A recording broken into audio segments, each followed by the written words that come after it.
yang lebih mungkin juga untuk kita perhatikan, apakah watak dari mereka yang pernah mengasuh Pak Jokowi, buzzer-nya, followernya, pembuat hoax, lembaga-lembaga survei, juru-juru bicara tuh, penasihat-penasihat pencitraan Jokowi itu mau kemana mereka tuh?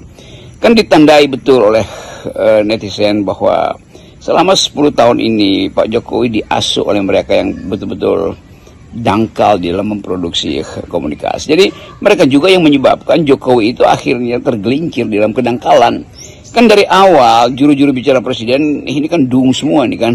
Lembaga survei itu penuh dengan arogansi atau berupaya untuk mencitrakan Jokowi sebagai seseorang yang sederhana dan dengan kemampuan yang terbatas, mesti dipush supaya jadi tokoh internasional tuh. Ada yang menginginkan Jokowi jadi sekjen PBB, ada yang melihat Jokowi sebagai bahkan nabi atau seseorang yang setara dengan para pemuka agama tuh.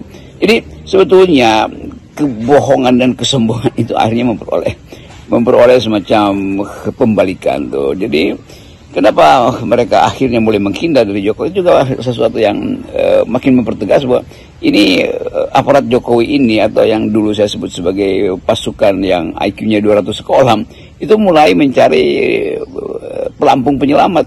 Kan itu juga moralnya buruk lagi kan. Akan sangat terhormat kalau mereka mengatakan kami sampai pada titik akhir akan bersama dengan Pak Jokowi. Kami akan temani Pak Jokowi kembali ke gorong-gorong, kembali ke Solo atau kembali atau bertapa di IKN. Kan itu kejujuran moral yang mesti kita peroleh. Jadi kemunafikan itu tidak boleh dihentikan, sebaiknya dijalankan terus.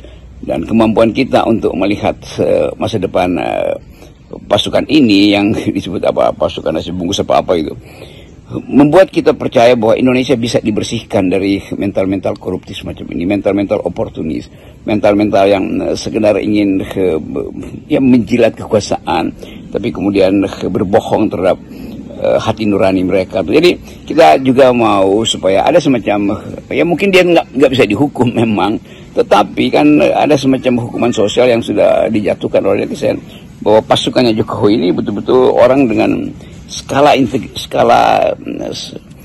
moral yang rendah, atau jangankan skala moral, misalnya skala intelektual yang rendah, atau dalam pikiran Hannah Arendt mereka adalah orang-orang yang mengalami pendangkalan pikiran sehingga mau dihukum pun gak ada gunanya tuh. Jadi sebetulnya the banality of evil ini berlaku justru pada mereka yang seolah-olah intelektual, tetapi sebetulnya kapasitas mereka untuk menapis politik itu tidak ada. Jadi mereka meloloskan Jokowi untuk dipuji-puji dan akhirnya terjerembab. Bagaimana kita bisa membayangkan pemerintahan Pak Prabowo ini nanti, Bung Rocky, dengan ada Gibran di dalamnya?